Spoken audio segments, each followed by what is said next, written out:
Thanks for joining us. This is live with Miami's Community News, and our guest today is Frank Calderon, who is with the Solid Waste Department, Miami-Dade County. Thank you for joining us. All right. Thanks for having me. And today we're going to talk about trash, garbage, littering, illegal dumping, and a bunch of other stuff to help us become a cleaner community. And as you probably remember, I live out in horse country, and people like to dump stuff out there, right on the sides of the roads, right? In particular for you bad guys, 118th, we're watching you now, all right? Where they just dump stuff, not litter, not throwing stuff out of the car, right? Most recent thing was there's little tar pots that people pull behind their trucks, right? They just left it there, right? And they leave boats and all this stuff that are out there. And as much as people try to keep it clean with the county, right? People still think that it's okay to do that. So how do we get into the consciousness of the dumpers, the illegal dumpers, that it's really not okay and that they're hurting themselves in the community? What do we have to do? Well, there's a lot of things we can do. We make a big deal about it because it is a big deal. We have, our social media, of course, we talk about it, and we have an advertising campaign. Dirty crimes carry fines. I like that. And they do carry fines. And notice that the word crime is in there because it is a crime. It is not just, I did, I dumped an old couch, slap on the wrist. You can go to jail. And we are working with the police, which, by the way, the Miami-Dade Police Department has a dedicated unit to illegal dumping. Is that relatively new? They've had them in place, and then they disbanded them, but they reinstated them. Most recently, I can't tell you exactly when, but I know they reinstated them not that long ago. So yes, it is a crime, and you can go to jail if you do it. There's a great story that I've heard, and I'll just repeat it if I get it right. All right, somebody had dumped a bunch of debris from construction of the house. The cops went through it. They found a receipt for a local restaurant. They went to the restaurant. They looked at the time on it. They found that the perpetrator went to the house and say, "Hey, your stuff got dumped. Oh, I gave it to my trash guy. It doesn't matter, right?" That there's things that they can do to go back to the source, right? Oh yeah, and to do that. And years ago, I might have mentioned this. I see some guy dumping some trash, and I was just like beside myself at that point. I'm in a big truck, and I'm going to chase this guy down. So he sees me. He takes off. So of course I follow him. Right down 47th Street, get to 122nd Avenue, takes a right. I said, I'm going to catch him at the light on Bird Road. Sure enough, right on Bird Road, I'm right behind him. Take a picture of his license plate, pull up next to him. I said, I got you. All right. So I call the police, and they go, well, is the trash still there? I said, yes. I took a picture of the trash because I knew that happened. They go to his house, and they say, listen, this is what you did. Yes, it was my cousin, whatever. He admitted it. He said, but some crazy guy was after him. I said, that was me, officer. I don't advise anybody to do that. But because there are police that are out there. And tell us about cameras, hidden cameras. How does that work? Oh, yeah. We have several of the hotspots, the more common areas where we find illegal dumping, where we have hidden cameras. The cameras have helped us catch, in some cases, still photos that have helped us. There was one case not that long ago, in fact, where we got a partial tag, and the police had their own camera out in the same area, and they got a partial tag. And guess what? They got the part that we were missing. We put it together. We got the tag, and they went and they got the guy that did it. So that I'm asking for cameras on 118th Avenue between 56th Street and 43rd Street, all right? But that would be a great place for cameras, right? But people think that it's okay to do that. So what's wrong with our thinking as a community that people can think, okay, what's the difference besides flicking something out the window and then filling your back seat with stuff and just dumping it out? What causes us to dump it out instead of taking it to the proper place? Well, all right. In the absence of having done any scientific surveys, yes, I'll speculate on this, at least on this topic. Basically, I think it's selfishness. I think it's, I have this big couch. I don't know what to do with it, or I know how to do the right thing, but I don't want to pay. And by the way, if you're a Miami-Dade resident, a Miami-Dade customer of Miami-Dade Solid Waste, you can take these items for free to one of our TRCs. But anyway, I think it's a case of they have this. It's a problem for them. They have to get rid of it. They don't know how, or they don't want to be bothered with trying to find out how, or they don't want to pay for it. So they just go to somebody else's neighborhood and dump it and make it somebody else's problem. So, but somebody has a small amount of trash, big, at least as much could fit in a pickup truck. They can leave it outside their house, going to call ahead of time to pick up. They can do a bulky waste. You do have to call ahead of time. If you are a customer, you do have 2 bulky waste pickups a year, up to a maximum of 25 cubic yards, which is several. I was here before and I misestimated how much a pickup truck bed can hold. I want to say it's about 3 cubic yards, so maybe 8 times that amount of the standard pickup truck size bed, and they'll pick it up, and that's no cost. That's for people who are our customers who receive their waste collection service from us. So if they get a green can at their house, they're a customer. Yes, if they have a green with the county logo on the side, yes. And then the blue one, maybe. And the blue one. I'll bet I was the only one in horse country that knew on Monday you weren't picking up, but you were picking up recycling. All right. Well, we were originally going to pick up recycling, but then the hurricane Elsa was threatening us. Right. So we made a call. We got to a point, no return. We have to either go one way or the other. And we thought, in an abundance of caution, we actually canceled recycling for that day, only because of Elsa, but because it was the day we observed the 4th of July, because it fell actually fell on a Sunday. You were correct. There was no garbage pickup that day. So so somebody has that old couch. They can call the county for a bulky pickup. There's no charge for that. All right. They get 2 a year, and certainly a couch plus a whole bunch of other stuff. All right. Is no charge. All right. That's one way. 2, they can pay go online, pay somebody to haul it away. All right. Yes. 3, you could take it to yourself. All right. To one of the 13 centers that we have. Yes. And what are that? You said TRC? We call them TRCs for short, trash and recycling centers. They're listed on our website, miami-dade.gov/solid waste, the locations. The hours are basically universal for all of them, 7:30 to 5 p.m. or 7 a.m. to 5:30. I'm not 100% sure, but you can find it on our website and call 311 if you need to, if you don't want to find it on the website. So let's just look at it. Let's say that person didn't want to call the county to pick up that old couch, which they could without a problem, and they didn't want to pay somebody to take it away. I don't know what somebody charged to pick it up, $75 to $150. Trust me, that's a whole lot cheaper than getting caught. All right. And the grief and the conspiracy with you and the other person you're with to get that couch on that truck and then to get it off.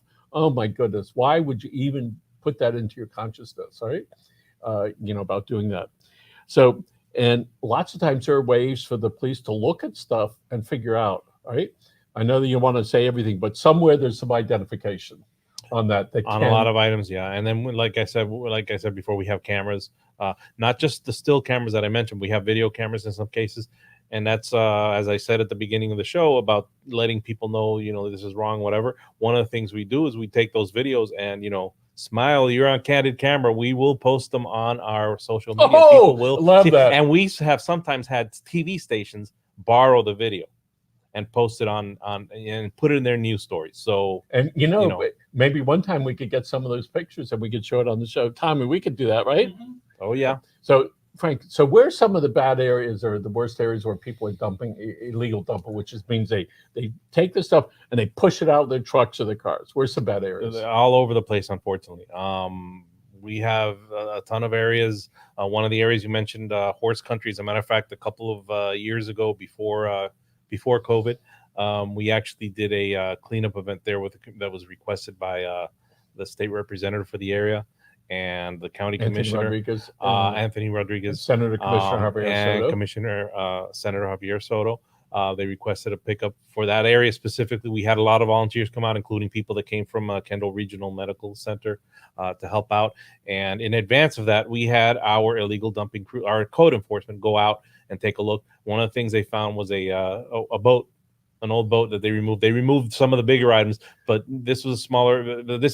That's a known area. That particular spot, 118th Avenue, because unfortunately it's kind of tucked away. It's right by the turnpike on one side. You've got some big properties. You've got a church, I believe, there, and you're in my neighborhood already. If it's I know because I've been there. I've been there not that long ago. The church, if it's not Sunday, the church is empty. So unfortunately, it's very tempting. It's a very tempting, isolated area for people to go. but that's just one area of many that we cover. But we do have, like we've mentioned, we have enforcement officers go and investigate this Okay, stuff. let's talk about police that and everything. in unincorporated Dade County, Homestead area, unincorporated.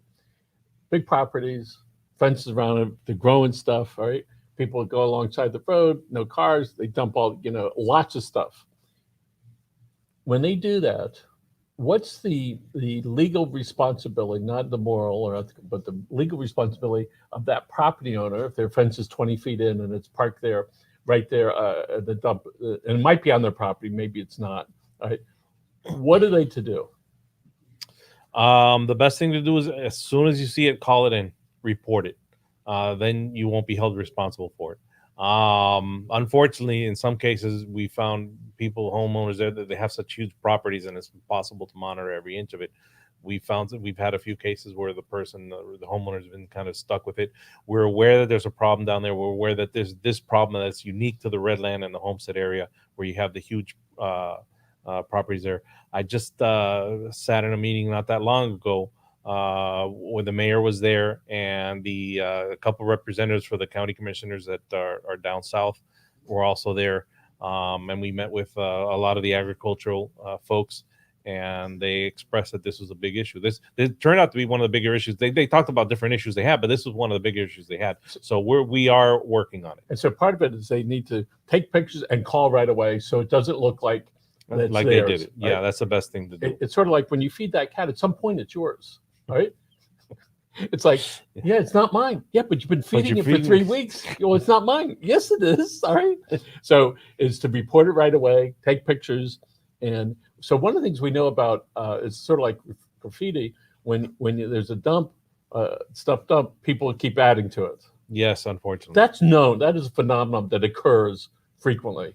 Little pile keeps growing bigger and bigger. And not just that, but once we investigate, we clean it out, we move the stuff out. A week later, somebody comes back, and that's a problem. It's if that starts happening in your neighborhood, you really want to try to police that as much as possible, to just before it starts to stick and people start getting the idea that they can place stuff there. There's my son was just talking about his school. And speaking of different places, Daniel's a place over there. There's a place not that far from his school. I remarked when I took him, when I was taking him to school, once he started going back to in-person school in March, there's a sign that says no dumping. And usually when you see those signs, we place them because people dump. And sure enough, we found furniture out there one day, and then when I came to pick them up, some of the pieces were missing, and then the next day, some of the pieces were back. And it's like, this happens everywhere. This happens everywhere, unfortunately. So do you get to a point where you don't get angry anymore? You just go, listen, this is what's going to happen. We just got to take care of it. Or as a homeowner, I get frustrated and angry, but because it had been happening with you, you've seen it for years and years and years. You recognize it's human behavior, right? So how do you process that? Well, to a certain degree, you get to, here we go again. But at the same time, it's like, we're going to try to find who did it. We're going to try to find who's responsible. We're going to try to hold them accountable to the best of our ability. And if that means, a ticket for doing it, they get a ticket. If it means, in certain cases, when it's serious and when it's considered by law serious enough, and that means either it's commercial, which means any amount. If it's considered commercial, if you were in a commercial vehicle when you dumped, or, if they can prove that you were like wearing a work uniform or something from some business that's related to picking up garbage or reconstruction or whatever, where you would produce garbage. If it can be proven that it's commercial, it becomes serious. The fine is higher, and you can possibly go to jail. When it's not commercial and it's a small amount, you probably just get a fine. But if you make it, if it's a large enough amount, even if it's not commercial, you can get a larger fine, and you could potentially go to jail. So let's talk about a fine. More or less, let's say a first-time offender, you got this guy, it was him, he did it, you got his picture, you got his car, him and his son out there dumping his trash over there. More or less, goes through the whole thing. What's the fine look like? The smallest amount is about $260. For larger amounts, and if it's for the smallest, the lowest for commercial, if I'm not mistaken, is about $1,000, and the fines can go up to $2,500.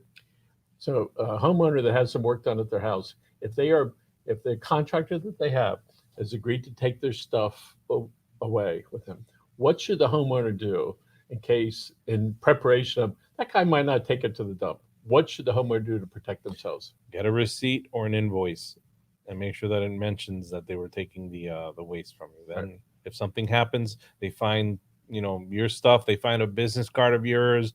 They find a piece of mail with an envelope with your address on it or whatever, and they come back to you and say, "You did this. We found your envelope in it." You can say, "Well, here's my receipt that shows that I paid this person to haul the waste for me." And then at that point, okay, no problem. Thank you. Let's get a picture of the receipt. So we find the business, and then we go after the business. So let's say you obviously work for the county, but let's say some folks are dumping trash on private property into the commercial carriers that they pay something, and the trash is not the buildings; it's somebody else, some other business, and there's a bag full of garbage, and there's 5 letters that are addressed to the same place, right? So what should the property owner do? I know it's not county, but what would be a step for them? Well, if I understand your question correctly, if you're talking about having it dumped on private property, at that point there's still code enforcement. It wouldn't be us; it would be what used to be Durham, which is now under RARE, RER. Off the top of my head now, I can't remember what the acronym stands for. But they have code enforcement that would go on, private property. That would enforce for private property if there's illegal dumping on it. So, for instance, if there was an alley and people are dumping their stuff in the alley, right? And you open a bag, and there it is. It's obvious that this is the business.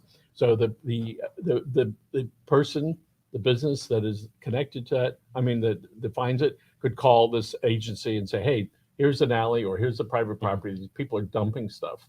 So there's an agency that can look into it, then go and say, "Hey, listen, this is what we found. All right, your stuff, all right, over there." Yeah, the business could get fined. Yes. Oh, that's good. All right, and it would be considered commercial. Oh, so the fine starts at about $1,000. Oh, really? Depending on the amount. Oh, yeah. Okay. All right. Next. Is there something that some guy that's lived wherever they live with, it's in the cities? You really don't go into the cities for this, right? The cities have their own. Some of the cities have their own, but we do some of the cities that are our customers. We do. So, but they would the person, if they have questions concerning their trash, they would call the city and they would speak to their vendors, whoever those vendors happen to be, right? Or the city. If you're talking about for enforcing illegal dumping within a city, it would probably be done by code enforcement. It probably wouldn't be done by the vendors. Right. So lots of times people are, that we make decisions sometimes based upon fear or loss. All right. In this case, it's loss of money, probably more loss of prestige in the sense of the guy that's trying to. Really? You drove down the street and you threw out that couch? Really? The couch that a week before was worth so much, and now you're trashing it. And people with furniture, maybe there's some places that might pick it up because maybe it's good enough for them to resell it. I don't know if they still do that. There's some of the charities in there.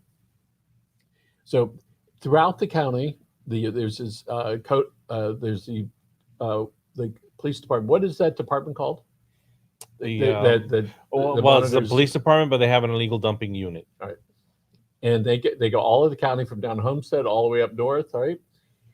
So when you go out to off of I-75, but in the county and out in Hialeah area, sort of unincorporated, there's lots of that stuff that people dump. Another area. Right. So do you see a lot of landscaping material that's dumped? We sometimes see that. We see a variety of material. You'll see landscaping material, and this is where you get the difference between homeowner and commercial. You see landscaping material. You'll see construction material like roofing, stuff like that, and those tend to be commercial. As far as like residential, what you'll see is furniture, old pieces of furniture or old TV sets, something like that they want to get rid of, and they either don't know how, or they don't care to find out how, or they think that if they're a customer of ours, there are free options, but they think they have to go to the landfill and pay. That's what we find. Landscaping trucks, the biggest we see, they can buy a permit from the county, and they go. Is there a particular dump that they go to, or can they go to anyone? Well, with landscapers, we have a special arrangement. They do have to pay in advance for basically coupons, and we let them dump about one trailer load at our trash and recycling centers, which are generally only open to residential customers. So you can't go there as a business. But in the case of landscapers, we have that exception for them. They buy the coupons in advance from us, and then they basically just present a coupon, and they're allowed to dump, a trailer full of, So when of we see landscaping debris. these big trucks that cut down trees and they put them through the grinder and it spits in the back, those are pretty big trucks, right? Those are different. Those are Where do they go? that probably goes for one of our landfills or one of our larger disposal sites. And I know nothing goes to waste with Miami-Dade County, and I saw that commercial somewhere. Yes. Nothing goes to waste. So let's see. So let's say that on your green cards up front, you put whatever stuff is in there. You guys come out, you pick it up. It goes to the RAL facility. Resources recovery facility. Sorry, Okay, and they go through that, make Most of sure it, there's not any recyclables, which they put aside. And the rest of, tell us again what happens to it. Well, to be clear on the recyclables part, basically the only thing that will remove out of there is metal, and it could be ferrous metal, which is iron, or iron based, which you get with a magnet, or it can be aluminum or non-ferrous metal, which you get with a special electrical current called an eddy current that basically just shoots it off the conveyor belt. Otherwise, the stuff that ends up there, most of it gets incinerated and becomes electrical energy. It's amazing. So Produces fire, steam, runs the turbines. yes, And then it's the electrical power that we produce there. It's enough to power the plant itself, the facility itself, plus about 35,000 homes. you don't have And somebody that gets- pedaling fast? No. Not We anymore? we don't have little mice on a wheel or anything like that. But it's enough to power about 35,000 homes, and it actually goes to Homestead. And that's 35,000 for the year. Is that what the way? Yes, throughout the year. That's amazing. All right, so and let's say the stuff that's in the blue can, all right, you go through and you make it, and the other stuff that was in the green one, you put it over here, and it gets recycled. Tell us about what that process is. So it's all there sitting on the concrete floor, and these big machines come over, and what happens? Well, on the recycling part, Yes. the blue carts, like where they recycle like plastic bottles, like this water bottle I have here, when it's empty, of course. They recycle a bunch of different things. The cans that people have in their homes when they're empty, plastic bottles, paper, cardboard, that sort of thing. When it goes to the MRF, as we call it, the materials recycling facility, it gets separated, goes on a series of conveyor belts, and the separation process is partially done by hand and partially done by machine. There's special machines that'll actually like shoot up the paper and the cardboard and separate that and keep the heavier items like the metal stays at the bottom. And then it goes through where they have magnets that pull the steel or the iron, the ferrous metals again, and the eddy currents again that shoot out the aluminum. It's actually kind of fun to watch, to see the aluminum cans just just get shot out. And It's like paintball. Yeah, pretty much. Yeah. It's kind of like the lottery machine with the little balls going around, kind of like that type of thing. Yeah, it's pretty interesting to watch. It gets split up in that facility, and then it all gets baled, separate bales by depending on the type of material. Compactor. It goes in a big compactor, gets baled with these heavy wires, and then goes on the back of a truck and off on a ship, and to We're not sure whoever's where buying it goes it. after, but people buy it and People do buy it, and people do buy it, and they make stuff out of it. They make stuff out of it. Yeah. One of the interesting things that I always, two of the interesting things, my favorite recyclable materials, aluminum. Aluminum is one of the most recyclable materials there are out there, and the recycling process uses much less energy than the process of processing raw ore, which I think is called bauxite. And aluminum can be recycled in a matter of like six to 8 weeks.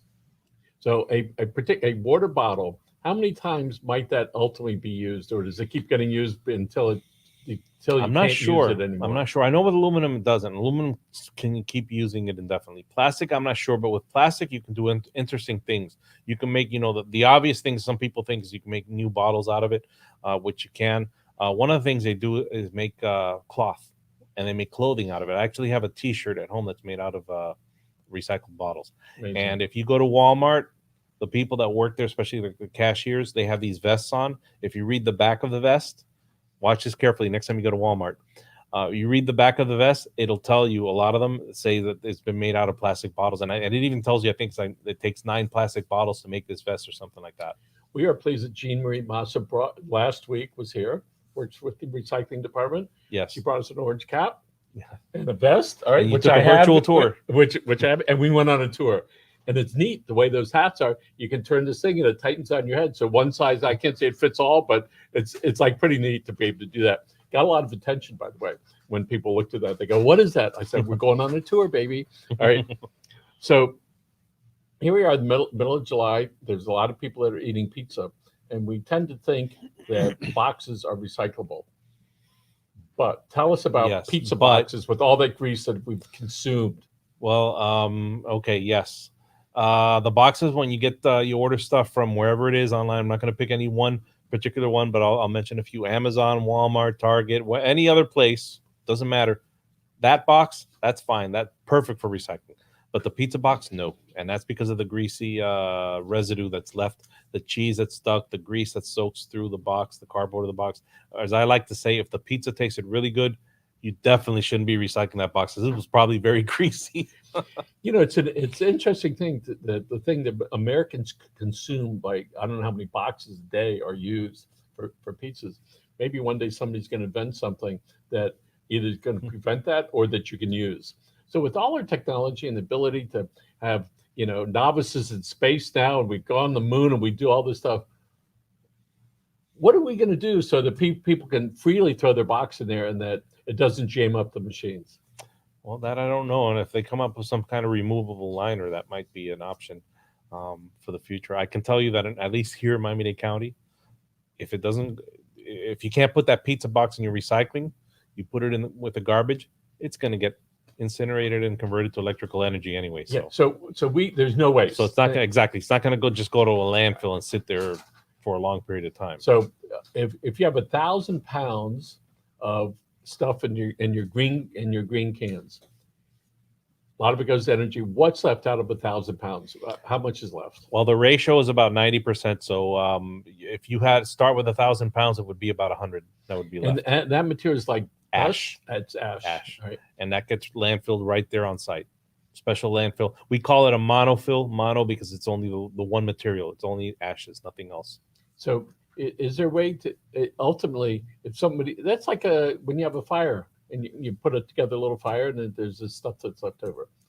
Does it break down anymore, or is that it? No, the ashes are pretty much it. However, we do, use the ashes there, but we're actually looking at the possibility of working with a cement company and using it in the production of cement, so that even less waste. That's pretty amazing. And when you think about all the trash that's handled recycling, so you have all the stuff that's recycled, and the rest of it is burnt, right? And 90% of it goes to producing power, right? And there's this little bit left. So the county's working on whether or not that can be used for some next thing, right? Yes. And from what I've gathered, apparently making concrete produces a lot of byproducts, and they go up in the air, all right? That maybe this is going to eliminate some of that, to be able to do that. Well, yeah, I don't understand the full process of making cement or concrete. I can tell you, at least at our plant, we do have air filtration systems. So, because that can become another issue if you're not careful. Yeah. When you incinerate stuff, where there's smoke, there's fire. There's a reason that saying exists. Yes. Because there's always going to be some kind of smoke. Yep. Well, we have, at least at our plant, we have a very good air quality control system to reduce that. And lots of people don't know to the extent of the number of homes you visit weekly. How many homes is that? Ooh, we do. Well, we have 350,000 households, so we visit them twice a week. We visit each household twice a week. 700,000 households that have at least one can, maybe two. Is there an average? Well, you split the 350,000 in half, and it's about 100. And doing my math here on the fly, about 175,000 homes a day. We don't pick up on Wednesday. We pick up either pretty much for our customers, they get picked up either Monday, Thursday, or Tuesday, Friday. So on Monday, Tuesday, Thursday, and Friday, we're doing about 175,000 homes each day. And do most people just have one can or two cans? Most people have one. Most people. If people want more than that, they can. If they want more, if they want a second one, there's a little bit of a caveat with that. Since you're producing more waste, you're going to get charged more, and it's not a one-time fee. It is an annual fee. I believe it's about $130 right now. The can is if free, you- but you got to pay for the service Yeah, the can comes with it, but yeah, you do have to pay for the service now. Yeah. So it's once a because year. you're producing more stuff. You're producing more stuff than your neighbor. Yes. I won't give you my address. So let's say, okay, if your can is broken, you can call. Where do they call? 311. 311. Pretty simple. And they'll try to fix it. If they can't They'll fix it, or replace. and I want you to know it took a few months, but when I put out my cans the other day, Mhm. I did put them up. I'm not that guy. I can't believe I'm doing this. And I try to put them apart. And I got to tell you, with as many cans as that we have, and we pay for them because I begrudge that bill when it comes, all right? But I'm going, well, it's fine with me. I got to tell you, overall, it's a very good service. They're really good. They never miss it, all right? And I like to mess around with the neighbors. I'll put a can out in the middle of the week and see if anybody else puts their can out. Some people follow what their neighbors Of course, you look out and you go, okay, all right, now go ahead and do that. So lots of times we put stuff in the can and we put a top on it. We think, oh, we got something in here that should be in here. What are some things besides bad chemicals? What are some things they really shouldn't put into the dumps? Well, stuff that you shouldn't put in the green can, liquid paints. If the paint is dry, if it's latex paint, it's dried up, that's fine. But if it's liquid, new, because what ends up happening is it gets into those trucks are not 100% leak proof. You'll see a trail on this. We've had this happen. Then we get upset customers call us and say, hey, you guys left a trail. Well, we left it because somebody gave us some liquid paint that they shouldn't have. Liquid paint, electronics, because they're just bad for the environment if they're not handled properly. We do have several locations where those can be taken, and not just us, but there are actually companies out there, retailers that'll take some of them. Check first. Always check first. I always tell people, don't just show up with your old TV, huge, and you go to the electronics store and say, hey, here's my old TV, take it. And they might tell you no. Check first. Then if they say yes, then bring it in. But yeah, electronics, batteries are the standard AA, AAA, C and D batteries are okay to throw out in the garbage as long as they're standard, as long as they're not rechargeable or lithium. Those should not be put in the garbage. Anything flammable, gasoline, stuff like that, for sure not. All right, we're going to wrap it up here, Frank. And I want to thank you for being here. Frank Calderon with the Solid Waste Department of Miami-Dade County. We want to thank our studio audience over there, Daniel. Hey, Daniel. And Tommy for producing the show. Again, thank you very much for your time, folks. And again, this is Live with Miami Community News. Have a great day.